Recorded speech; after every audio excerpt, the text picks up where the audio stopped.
everything in life is influence. How did your friends become your friends? How do you convince a company to hire you or to promote you? How do you get someone new to trust you? Or how do you motivate your children to eat their vegetables? Influence. Mastering this skill is essential. It is the key to leveling up every area of your life. We are going to discuss powerful persuasion techniques inspired by none other than Tony Robbins to give you the tools to make a real impact immediately.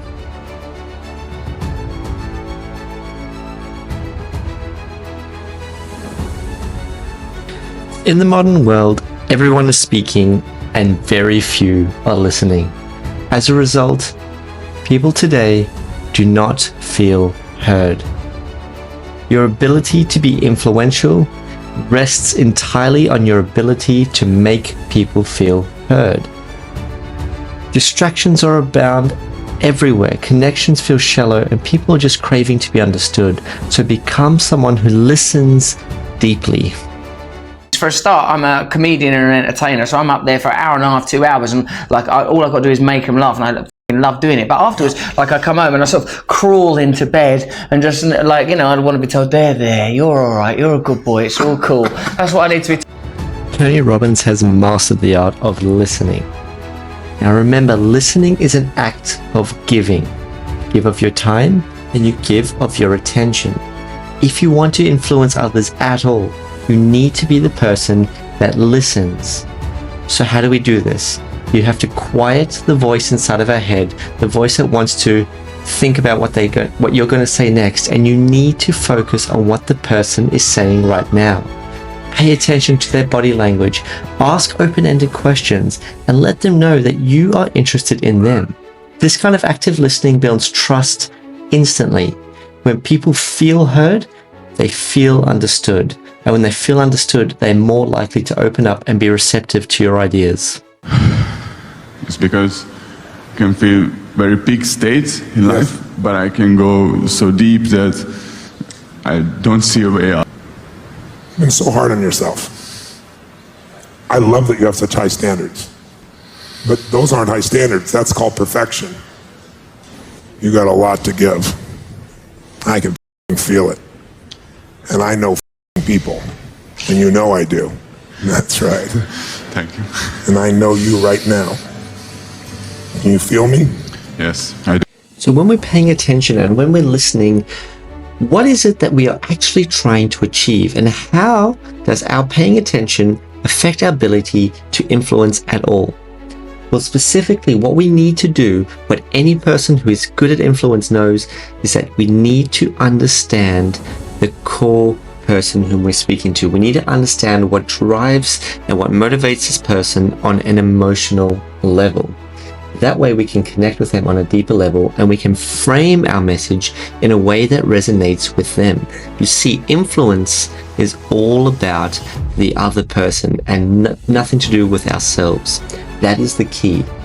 So when we're paying attention to their choice of words, to their tonality, to their pace, to their pitch, to their non-verbal cues like facial expressions and body language, we are looking for clues as to what drives this person. Tony Robbins is an absolute master at doing this. He is able to observe and clearly understand what is going on in the other person's world. And that is what we need to do as well. You got a lot to give. I feel it. And I know people. And you know I do. That's right. Thank you. And I know you right now. Now, in order to make this a little bit easier for us, in order to know what we should be looking for, there's actually a list which I will link in the description to the 30 human motivations. And these are 30 core drivers that we all have, every single one of us. And it ranges from stability to recognition, everything in between. Now, these human motivations or human drives are the emotional things that drive each and every one of us, as I said. And basically, our behavior is complicated, but our drivers, our motivations are not. So if we can understand what drives this person in this setting, or what is going to drive them for whatever it is that we're trying to speak to them about, we will understand how to frame our message in a way that resonates with them. And therein is the key to being influential. All right, so we're going to take some action off the back of this. So here's what I want you guys to do.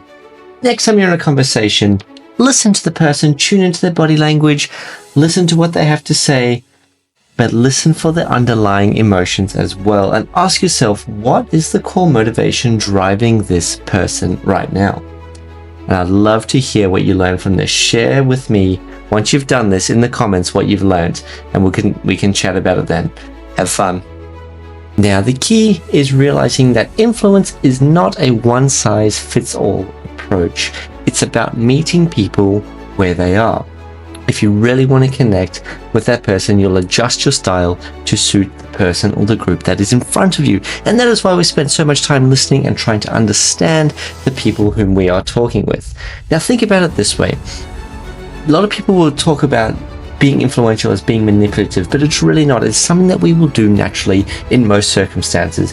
When we are out with friends and the vibe is very high energy, very enthusiastic, we'll typically match that vibe. We'll naturally go to that place of being high energy, very enthusiastic. And the same is true for when the vibe is much, much more reserved and quieter. We might slow down our approach and adjust to suit accordingly. Now, Tony Robbins does this so naturally. He can connect with anyone from high-powered CEOs to college students to single mothers, you name it. He connects with these people because he knows what he's doing, and he's in fact doing 3 different things to be able to connect with almost anyone and to be able to influence them. And firstly, as we've already discussed, he matches their energy. So when he's listening and when he's trying to understand the person, he understands their energy. Where are they right now? So he'll adjust according to them. If they are more aggressive, he'll adjust to suit that. If they are more reserved, he'll adjust accordingly. And what this does is it reassures this person that you are trying to build rapport with them, and that builds trust because we're putting ourselves into their world. And that is vital. That is the first thing that we need to do when we start speaking. Secondly, Tony Robbins will adjust his language or the choice of words that he uses and his tone. So, for instance, some people are very data-driven and they value, or their emotional motivation is stability. So when we present our message, we can use data, we can use logic, we can use facts, because that is what is going to resonate with them. Some people are very intuitive and they're very emotionally driven. They like to focus on the bigger picture, their dreams, that type of thing. So we can adjust our message again to focus more on the emotional upsides of what we're trying to discuss with them. So being able to be flexible and to adjust so that our message can hit home with this person that we're speaking to is the height of influence. And finally, another fantastic thing that Tony Robbins does is he uses stories and analogies, because there's one thing that is going to reach almost anyone, and that is a story or an analogy that is told well. So Tony will do this by matching this person's energy when telling the story. He'll adjust his language to resonate with the person, but he will share stories with this person so that they can think about the story in their own mind and picture themselves in the story that he is sharing, and that way they kind of understand this message that he is sharing with them on an emotional level. And so being able to tell stories that suit the situation is going to definitely aid us in being able to influence anyone whom we speak to. So have you ever noticed when someone has adapted their conversation style to suit a different setting or a different person, maybe at work, maybe with a group of friends? If you've ever noticed it, think about it. Was it an effective adjustment or was it not? And if it was effective, what made it effective? If it wasn't, why not? Doing that helps us to understand better how we can adjust more carefully to suit each person or each group that we are speaking to. Now, before we wrap up for today, I really want to thank you so much for watching this video. If you haven't already, please subscribe to our channel. We're not a huge channel.